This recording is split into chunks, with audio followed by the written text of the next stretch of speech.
Howdy folks, what I thought I'd show you this time is how to splice this stuff, Leadcore leader for carp fishing. Because some people seem to think it's really finicky and they're a bit unsure on how to do it. It's not hard, and that'll soon become apparent.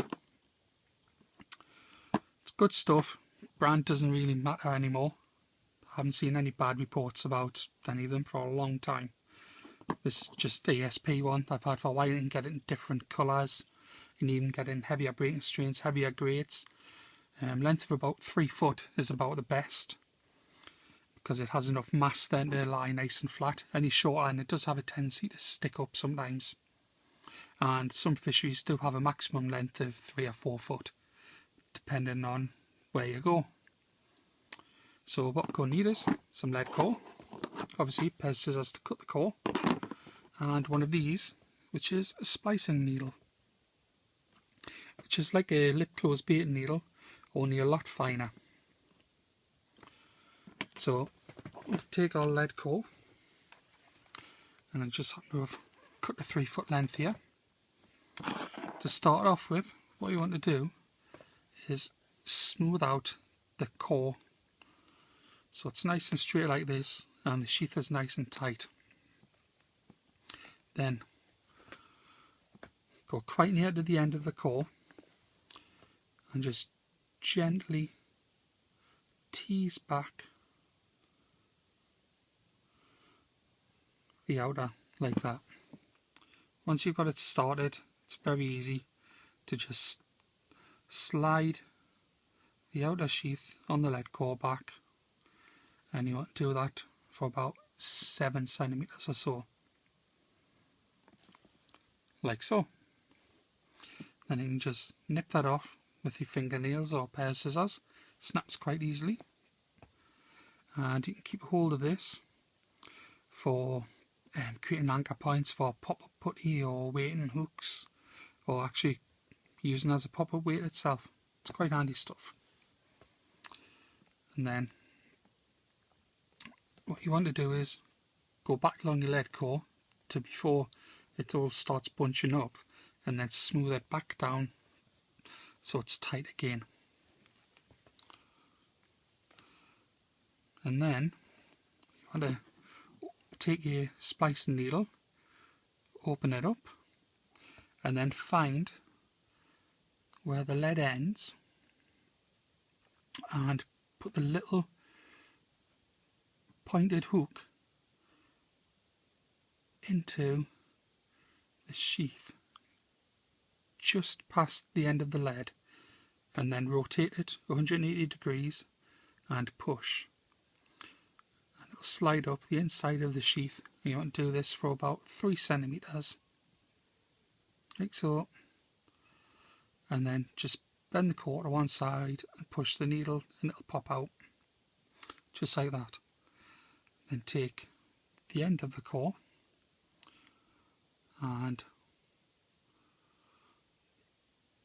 pop it into the lip, like so. Close the gate, and then just pull back on the needle, and it'll bunch up like this, and then pull the core, the outer sheath, into itself, like so. Just keep pulling, just be careful you don't pull too hard or you'll lose the loop. There we go. Just pull the needle back out, and then if you're careful, you just tease back on your loop if you pulled it a bit too far, just like so. See there? And we want this outer sheath to go back inside. See here, we've got a little tag end sticking out. I've seen some people blob this with a lighter because they're paranoid about it pulling out and them losing the end rig. It's never going to happen, because it works like a Chinese finger trap. It grips down tight onto the sheath on the inside, so it doesn't let go. And it's just like splicing a rope for ships. And you've seen the size of some tankers out there, and they're using spliced ropes. Exactly the same technique as going on here. So you just gently ease that up so it pops back inside, just like that. And then use something like a baiting needle handle, pop it into the loop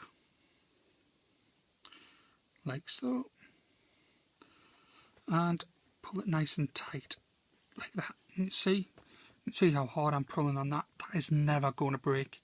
It's never going to come loose. It's in there nice and tight now. For added security, if you want, you can put a little dab of super glue in here and it'll absorb through this sheath and onto the inner sheath inside of it, and it'll also stop the potential for any lead core to poke through the sheath, which sometimes does happen, although most lead cores are really good now and have quite a tight sheath, so it doesn't happen that much. But it's just a little bit added security, although you don't actually need it. This ends, for me, this is quite a large loop and is the size that I would use going into a swivel for a lead clip or for attaching the lead on a helicopter rig. And on the mainline end I use a lot smaller loop because a large loop like this would have more potential for any rubber beads or anything to snag on should it happen to break off. I'll show you the size of loop I use on the mainline end, and nothing will ever snag on it. I can still use like a grinner knot on the mainline to the lead core loop, and it's really small and everything just falls off it should it break off. You could also use a needle knot on this end, but it's a lot more time consuming, and also that's why I make a very small loop on this end, so if I have to retackle the whole thing I can just use a grinner knot, which is a lot faster, and get the rig back out there. So same process. You want to make sure the lead core is all nice and tight, all smooth back up. I've already removed the lead out of this end, so you can see where it's floppy and then where the lead starts. And find the splice needle, take the splice needle, open it up and pop it into the sheath just after where the lead starts. Rotate it 180 degrees and push, and it'll slide up the inside of the core for about 3 centimeters. Just bend it over and push, and it'll pop out the side of the core. Push it up through the so that the lip gate comes out like so. Pop the end in into the lip here, so that's caught in the hook. Close the gate.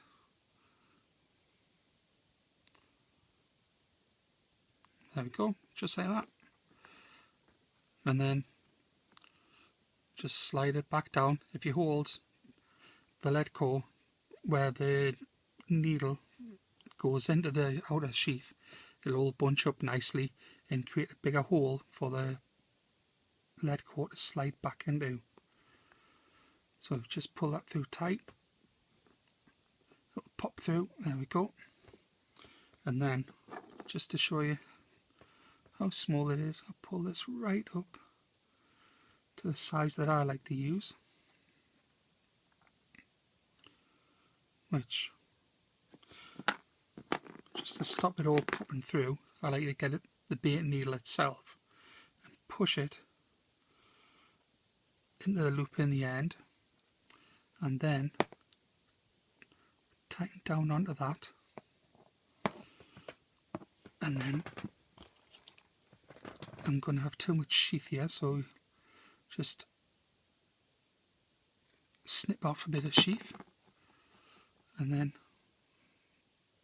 slide it back down. You can see there it's popped back in, and I've still got an adequate length of sheath inside the splice so that it's nice and tight and is never going to come undone. You can see there how hard I'm pulling on that. That's never going to come undone. And again, just slide the bait needle back out and see how small that loop is. Tiny little loop. Mainline will just get through that, and when you tie grinner knot, makes it tiny, any beads can pop over. I'll just show you the other end. So again, you can put a dab of super glue just for security if you want, especially on this one to keep it open, but just use a baiting needle or even a splice needle if you ever have any difficulty to pull the main line through. And it lets you tackle up quickly. So large loop goes on the swivel or fixed point end for any lead clips, and the small loop is for the main line where you tie a little grinner knot. Just see here, we have a lead clip. So just to show you, slide that on like so, and then I would have like a swivel or something. There we go, swivel.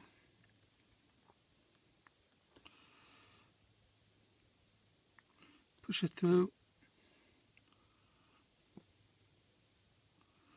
then over, like so. Pull it into the lead clip till it clicks. There we go. Obviously tail rubber on and lead, and then it's free to do what it wants with the small loop for the main line. I usually use a little grinner knot on, and anything should never be any disaster. Any break offs, it'll just pop off, especially on a helicopter rig. I find that the most important. So this, I know this is a larger bead, but in fact I have to use a baiting needle for that. I have to slide on. Imagine this is a helicopter rig and it breaks off. I have a tiny little knot here, and the loop's so small it doesn't snag up, it just pops off. So this is actually quite snug, so I'd actually have a piece of 1/2 mil silicone tubing or something on here for this bead to grip on for a helicopter rig, and then slide it off. Should happen to break off. Nice and safe. Fish well. See you soon.